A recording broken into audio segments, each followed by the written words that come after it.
Welcome back mga paps dito sa ating video. Dito mga paps, bali ibabahagi ko po sa inyo ang mga kaganapan patungkol po dito sa aking trabaho. Ito po ay console table. Bali may granite po yan dyan sa ibabaw pero hindi pa po siya nakakabit mga paps. Dito mga paps, kung mapapansin nyo, no, nililiha ko po siya. Ito pong console na to, ito po ay tapos na wood stain na, sealer na, at saka natapot na. Dito mga paps, kung mapapansin nyo, nililiha ko po siya. Bakit ko po siya nililiha mga paps? Kasi ang finish po talaga nito ay old looking. Yung parang gamit na ba mga paps? Yung parang yung tipong bumili ka sa furniture tapos lumipas po yung panahon. Tapos yung kulay po ng varnish niya ay pakupas na, lalo na po dun sa kanto. Hindi po ba kapag yung furniture sa katagalan po ng panahon ay ang una pong napupudpud yung kulay, yung kanto. Ayan mga paps, bali iniisa-isa ko pong lihaan po yung kanto niyan para po mapudpud. Ang gamit ko pong liha dyan mga paps ay 120.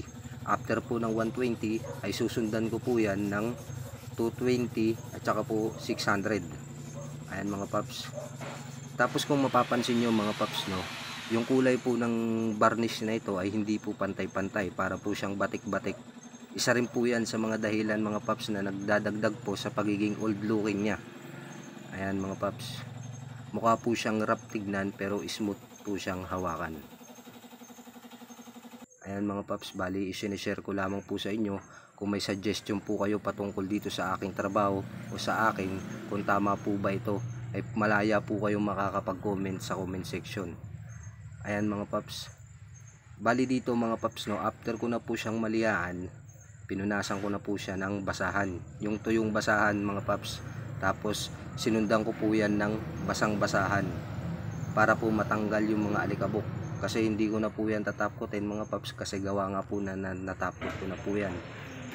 So wala naman pong gasgas yan mga paps, yung kanto lang, pero lumapat naman po siya gawa po na pinong liha. At paki-subscribe na rin ang aking YouTube channel mga paps na Paps TV. At huwag niyo pong kalimutan na pindutin ang notification bell para lagi po kayong updated sa aking mga video na i-upload gaya nito.